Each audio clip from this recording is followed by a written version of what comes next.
Il y a une accélération de la digitalisation des entreprises du secteur retail ces dernières années. Bienvenue sur le podcast Beyond Data, le podcast qui décrypte les dernières tendances en matière de politique de rémunération. Face aux problématiques d'inflation, d'attraction et de rétention des talents, les entreprises doivent repenser en profondeur leur politique de rémunération. Tout au long de cette série de podcasts, nos experts vous feront découvrir les innovations pour mieux faire face au contexte inflationniste, aux tensions enregistrées sur le marché de l'emploi, et ce, dans les différents secteurs d'activité. Pour ce 6e épisode, nous accueillons nos experts de la practice Rewards Data Intelligence, Radia Rafil, Senior Consultant. Bonjour. Et Virginie Marie, Junior Consultant. Bonjour. Elles vont nous partager les tendances de rémunération sur le secteur du retail.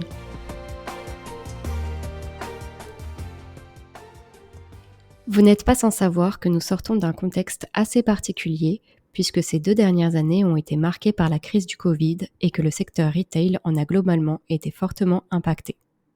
Les entreprises ont dû faire face à un contexte difficile, notamment avec les problèmes d'approvisionnement et la pénurie de main-d'œuvre. Enfin, les finances des ménages ont été de plus en plus sous tension à mesure que la pression sur le coût de la vie s'est fait sentir pour beaucoup, freinant ainsi la capacité des consommateurs à dépenser. En effet, le secteur du retail est en pleine métamorphose depuis la pandémie du coronavirus de 2020. Nous avons eu de nouveaux modes de consommation qui ont émergé. On pense notamment à la vente en ligne qui a explosé ces 3 dernières années. Et les organisations qui avaient réussi à développer leurs offres digitales avant ou au début de la crise ont pu rebondir et répondre ainsi à une nouvelle manière de consommer en ligne. En effet, de nouvelles tendances ont émergé, notamment avec le shopping hybride qui est de plus en plus pratiqué par les clients.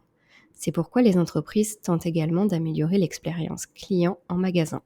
Nous avons pu voir également l'émergence du live shopping ou shopping social, qui permet aux consommateurs d'acheter un produit en direct, et de nouvelles collaborations entre les plateformes de streaming, comme par exemple TikTok et Instagram. Il faut également prendre en compte l'évolution de la cible de vente avec une génération Z qui est désormais adulte avec ses propres revenus et modes de consommation.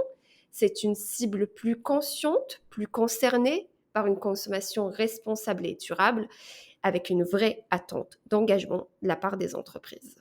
Et enfin, l'impact de l'inflation qui challenge les organisations dans la lutte contre l'augmentation des coûts avec un pouvoir d'achat très impacté pour les consommateurs.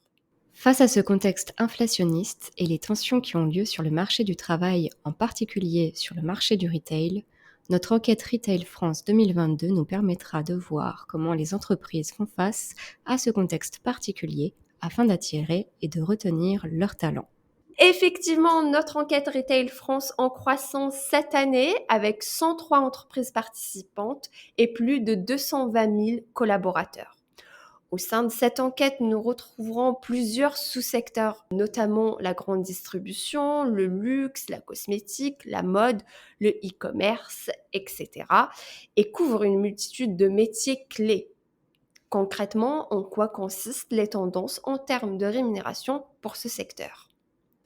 Nous observons une augmentation moyenne de 3% entre 2021 et 2022, tous niveaux confondus, assez en ligne avec les budgets d'augmentation observés en 2022 qui sont aux alentours de 2,8% sur le marché général.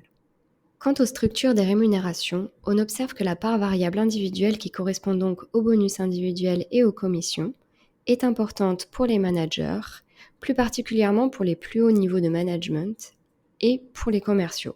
Cette part peut aller jusqu'à 1/4 du package total de rémunération, ce qui permet d'inciter davantage à la performance.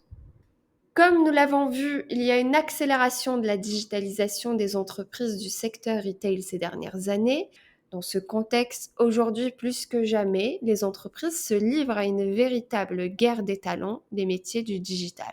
Il est donc primordial de savoir se placer en termes de package de rémunération pour attirer et fidéliser ces populations. En effet, nous avons identifié plusieurs métiers digitaux qui sont en forte tension depuis quelques années.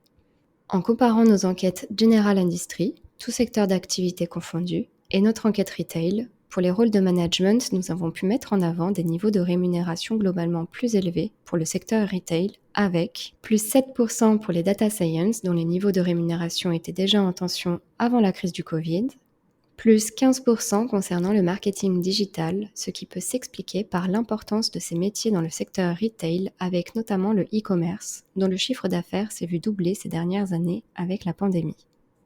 Notre enquête Digital Transformation Practices montre qu'effectivement, 61% des organisations différencient les politiques de rémunération ou de gestion des talents du digital.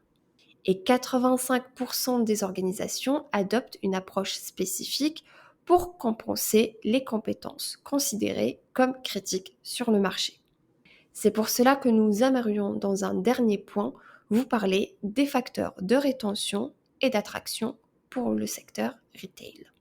Grâce à notre étude Global Benefits Attitude Survey, menée au niveau monde en 2022, nous avons pu relever les principaux facteurs d'attraction et de rétention sur le secteur retail.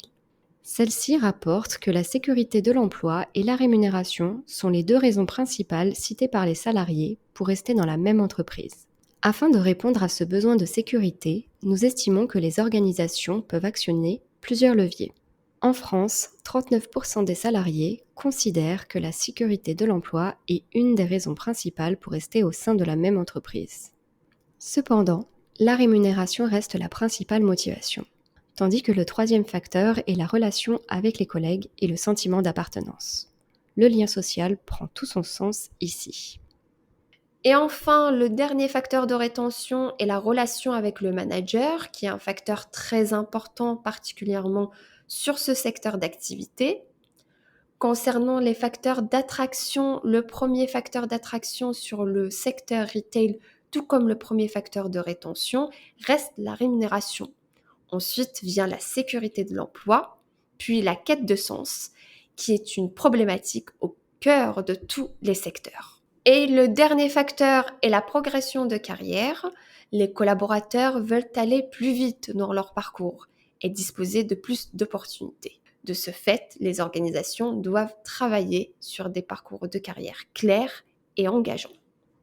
Pour conclure, nous avons vu qu'au-delà des augmentations sur le salaire de base et les différentes mesures pour faire face aux tensions économiques et géopolitiques, les entreprises ont beaucoup joué avec les différents dispositifs possibles permettant de privilégier l'évolution du package global de leurs talents, sans oublier l'importance des éléments périphériques permettant un meilleur équilibre vie professionnelle et personnelle. Nous vous remercions pour votre écoute et espérons que cet épisode vous aura apporté des éclairages sur vos différents enjeux. Pour toute question sur le sujet ou sur nos enquêtes de rémunération, n'hésitez pas à nous contacter. À bientôt pour un nouvel épisode.